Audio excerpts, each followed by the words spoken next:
Hey guys, welcome back to the channel. In this video, I'm going to be doing something that I actually really enjoy watching other people do on YouTube, and that's going to be a video on what's in my wallet. And technically, since we're about to roll into the summer months here, I'm going to be calling this the What's in My Wallet Summer Edition. I'm basically going to be showing y'all what's in my wallet right now, what cards I'm looking for in the future, and even what wallet I'm using and why I'm using it. So I hope through this video, y'all gain some insight as to why I actually use the cards that I do, the reason I got these cards in the first place, and kind of just my overall credit card strategy as for what's in my wallet right now. So without further ado, let's go ahead and start with the card that I use the most, and that would be the Chase Freedom Unlimited. Now this card is a card that I've been using for quite a while. It's actually the second credit card I ever got, and the reason I got this one was because it was the next step up for me from the Chase Freedom Student, which is my first credit card. And when I did sign up for this card, I actually got 20,000 Chase UR points that I have still in my account today. But in reality, the main reason that I use this card for so much is because I actually get 1.5% back on everything that I purchase. In addition to that, I also get 3% back on dining, 3% back on drugstores, 5% back on travel through the Chase Ultimate Rewards portal. And this card comes with a host of other benefits that I've talked about in previous videos if you want to check those out. But at the end of the day, I kind of just use this as my catch-all card because I do get that 1.5% back, and actually what we'll be talking about later, one of my other cards actually boosts those points to where I'm actually earning 1.875% cash back. So go ahead and leave a comment down below if you can guess what card actually gives me that boost on my Chase Freedom Unlimited. Overall, I'd say it's just a really solid card, and a lot of times people try to compare it to the Chase Freedom Flex, which is another really great card. But for me personally, I choose a Chase Freedom Unlimited because I know I'm going to be getting that 1.5% back, or 1.875% back in my case, on every purchase that I make outside of the main categories. So that's kind of why I chose this one instead of the Chase Freedom Flex, which I might actually end up getting down the line, who knows. Now let's go ahead and move on to my second most used card, and that would be the Citi Custom Cash.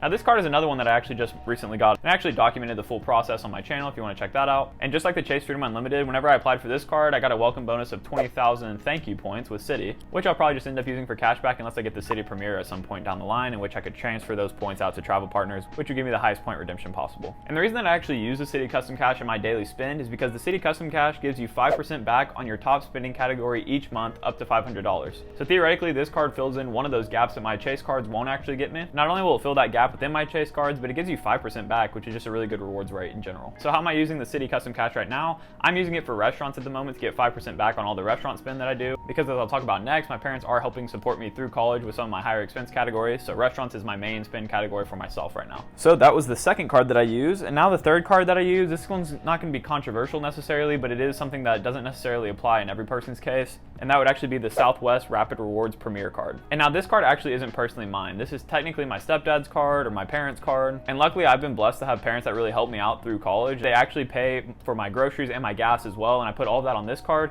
And I know a lot of y'all out there might be cringing at that because yes, it only does give 1% back on those categories, but it's my parents' card and this is the card that they want me to use. And also my whole family does fly on Southwest, so this is just a good way for them to actually accumulate points through me in doing that daily spend that I usually do with it. Now I try not to put too much money on this card because again, it's not mine and I try to support myself as much as I can through college, but I did think I would mention it because it is probably my third most used card. And maybe one day I'll actually get my own whenever I start traveling more, but personally I think I'm going to be sticking with the Chase cards as much as I can and just get the reward points there and then transfer them out to Southwest instead of having a dedicated Southwest Rapid Rewards card myself. But in the meantime, I'm not going to complain about getting those groceries and gas paid for, so I'm going to keep it in my wallet as long as I can, which is theoretically only going to be like a week or two longer because I do graduate here at the end of May, which is exciting.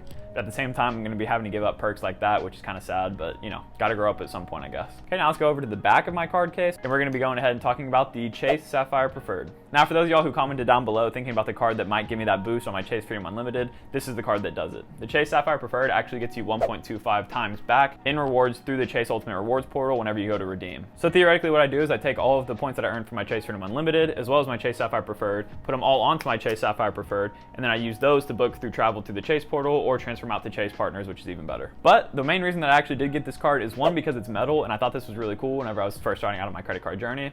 Two, because it actually completed the Chase trifecta for me, which is a big thing in the credit card space, and it's kind of just like what I just mentioned, where you can accumulate all of your Chase points onto this card that earns at a higher rate, and you can transfer those points out to travel partners or use them through the Chase portal for a higher value. So when it comes to the Chase Sapphire Preferred and how I actually use it in my arsenal, basically what I was using it for before was the 3% back on dining, like the Chase Freedom Unlimited gives you. But since this is a cooler looking card, I decided to use this instead. Not only that, but I do use this card as well, just basically as my travel card at the moment. So for example, me and my girlfriend are going to Cancun here at the end of June to celebrate, graduation and going into the workforce. And to get the most value for all of the booking that we did, I actually used my Chase Sapphire Preferred to do so.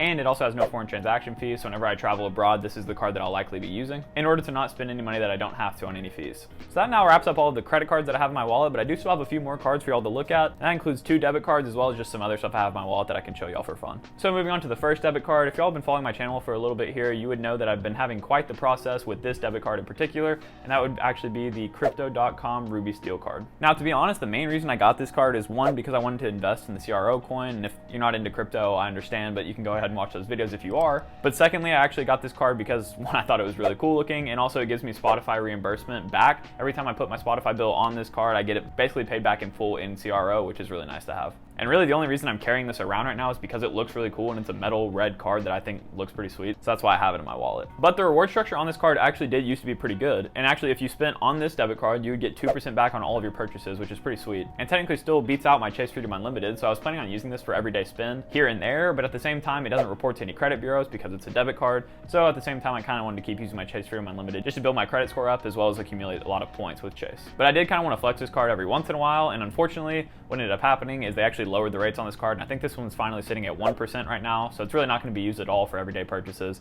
And I'm only going to be putting my Spotify on it. And until I get a new card to replace this in my wallet, I'm going to keep it because it looks pretty sweet. That's really it. I mean, it's not rocket science. I just kind of think it looks cool. And lastly, I do have one more debit card that I actually will be using for travel specifically, and I am going to make a video on how to get this card in the future because I know I had some trouble finding it. And that actually is the Charles Schwab High Yield Checking Investor. And that is the Charles Schwab High Yield. Dude, what is this thing called? And that is the Charles Schwab High Yield Checking Investor account. I think that's what it's called. They're the debit card for that account. Let's just go ahead and call it the Charles Schwab debit card because I don't really know what that account's called, to be honest. And that's why I'm gonna make a video on it because it's really confusing. But this debit card actually comes with some pretty cool perks. And basically what I'm gonna be using it for is to be reimbursed for all ATM fees worldwide. So for example, let's say when I go to Cancun this summer, I'm basically gonna be able to use this card at any ATMs in Mexico and be able to pull out pesos at whatever exchange rate there is over there. But Charles Schwab's actually gonna be reimbursing me all of those fees, which is pretty sweet. So I really just don't even have to worry about bringing any cash or anything like that to Mexico. And honestly, if I wanted to, I could just bring my Chase Sapphire Preferred in this card and I would be set. But other than that, I really don't have any use for this card. My one idea is that maybe in the future, whenever I do get the Amex Platinum, which is a possibility for me, I would ideally get the Charles Schwab version of the Amex Platinum so I could actually take all the rewards I get from that card, and if I wanted to, I could cash out in my Charles Schwab brokerage account, which you need to get this card, at 1.1 cents per point. But although that's not the best, it would be nice just to have that option if I needed it. Other than that, this card is just kind of cool. And I don't know about y'all, but I actually thought this card was metal whenever I first ordered it, and it's not. It's actually one of those flimsiest cards I have, so just keep that in mind. But either way, it has really good utility in reimbursing me all of those ATM fees, so I'm gonna be keeping it in my wallet just in case I ever need to do that. Okay, and now moving into the actual middle flap of my wallet. What do I even have in here? That's the question. If I could get it out, that would be sweet. This is really a process, holy cow. The first thing I actually have in here is gonna be my ID, and yes, it's a Texas ID. And I probably should get a new one here soon, because technically this is an under 21 driver's license, but in Texas, they don't make you get a new driver's license until you're 24, so it's really confusing.